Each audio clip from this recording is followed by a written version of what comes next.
Howdy, how's it going? My name's Davvy Chappy, and today I'm going to be talking all about the different types of monsters that you're likely to run into during your D&D 5e adventures. Now, to clarify, while I might name a few as an example, I'm not going to be acting as an encyclopedia of every single plant, animal, and frog that exists in the big wide world of D&D. If you're looking for that, you're going to want to check out the Monster Manual and Volo's Guide to Monsters, which I did not rip off the title of What Are You Even Talking About. Also keep in mind that most of this is just my opinion, and this video is more just to be fun rather than to be really informative, so have fun with it. And if you'd like it, leave a comment down below. But with that out of the way, let's begin. So anything with the classification of aberration has another unspoken signal tied to it. Run. Aberrations are the most alien monsters that normal minds cannot imagine, and the majority of them range from moderately dangerous to extremely dangerous. Gibbering mouthers cause insanity just by speaking. Sloths infect anybody they stab with their disease that turns them into another sloth. And mind flayers abduct other species to run horrifying experiments on them, eating their brains and warping the body into monsters just as disturbing as they are.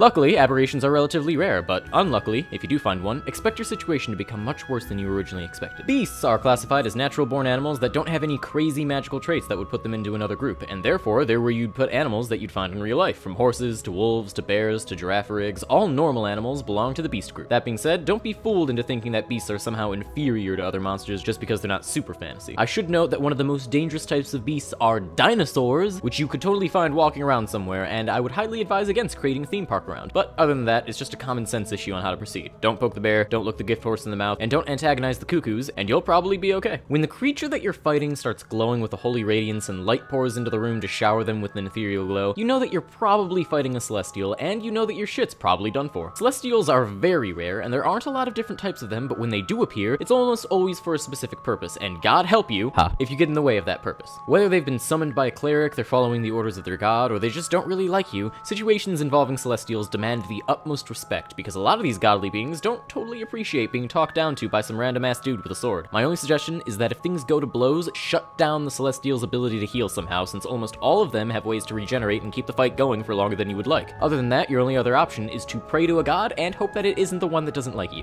From golems to robots to walking suits of armor, if you have the magic or technological know-how, you can potentially build yourself a construct and give would-be adventurers a hard time. For the most part, constructs are just animated machines or objects that don't actually have souls of their own, but serve whoever either built or enchanted them. Usually they aren't that bad. Sure, you might have a suit of armor chase you through various doors, you might have an animated rug show you the world, but the only types of constructs that you really have to be scared of are golems. If you hear the word golem, you might want to reconsider your place in the universe because shit is about to go down. Other than that, most constructs just serve to be mooks created by some dick who spends too much time in his laboratory, like a scientist, or an alchemist, or a wizard.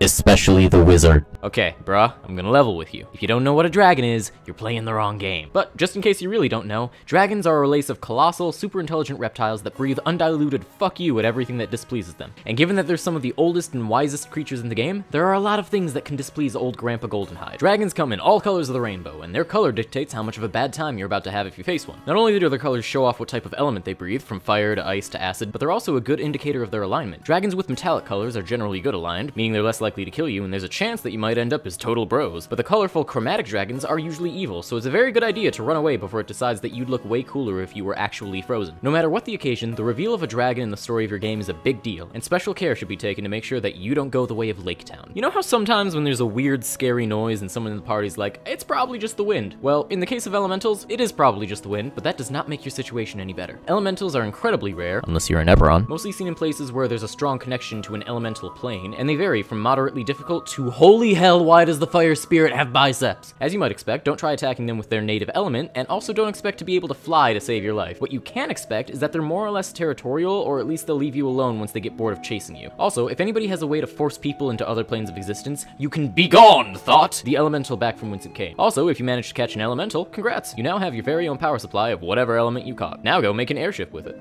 Okay, I'm just gonna come out and say it. Fey creatures are douchebags. Just straight up unrepentant dicks to everyone and everything. Most of them aren't even super dangerous, although a few of them can be, but literally all of them have powers meant for one thing and one thing only: to be the absolute biggest knobs that they can ever hope to become. Fey society actually encourages this behavior, since to them, they're just kidding around when they steal your children and attack you with knives, and it's all in good fun as long as no one gets killed, and even then, oops, sorry, they didn't mean it.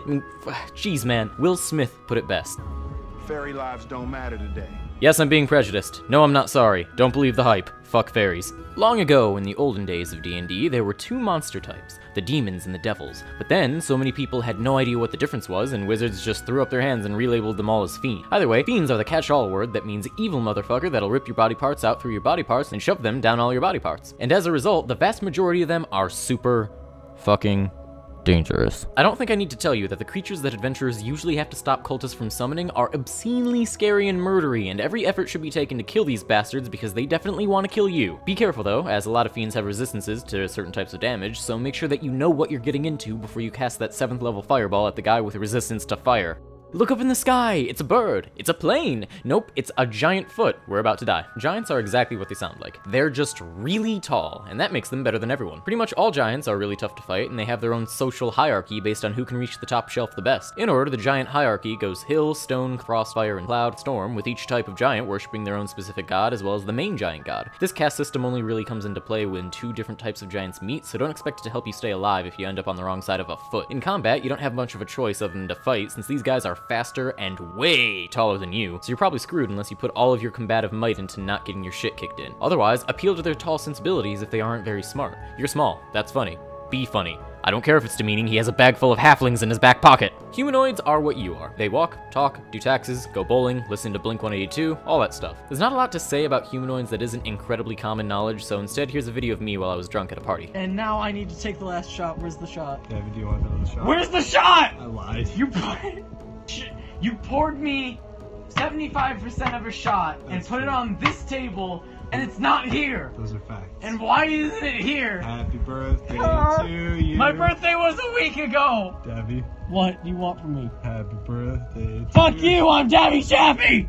Monstrosities are the middle ground between beasts and aberrations, in the sense that they are definitely naturally born, but why the fuck does that frog have tentacles coming out of its back? Essentially, monstrosities can be categorized as rare beasts that have either special powers, crazy mutations, or both, and the vast majority of them are really dangerous, with the most dangerous monstrosity of them all being the Tarrasque, which, if you don't know what the Tarrasque is, it's only the most powerful creature in all of D&D. Seriously, there's a reason why certain groups and people literally take up monster hunting as their profession, since safely handling a manticore wandering into your town is a job best left to the experts. In any case, monstrosities are some of the most fun things to fight in D&D, especially since they're so varied, so my only advice to you is to figure out what brand of weird your enemy is, and don't be afraid to be very afraid if you find out that the answer is more tentacles. You remember that show way back in the 80s called Teenage Mutant Ninja Turtles? You remember that green goo that turned them into Teenage Mutant Ninja Turtles? Well, think that, but instead of the heroes in a half shell, you get turtle soup. And that's what oozes are. Oozes are semi-sentient piles of highly acidic slime that creep around dungeons like sentient bacteria and dissolve anything that they absorb. They can appear as anything from a slime puddle to a brownish jelly to a giant blue cube that covers the exit and quite literally boxes you in. Honestly, as iconic as they are, oozes aren't particularly frightening, and by level 5 onwards, they'll look more like a nuisance than an actual threat. Still, at lower levels, beware. Many would-be spelunkers have lost a leg just by carelessly stepping into a puddle of what seemed to be just harmless sewage, and a lot of travelers don't make it very far after. Plants are fauna creatures to encounter, and they're likely to leaf you with a photosense of wonder and mystical whimsy whenever you experience their flower.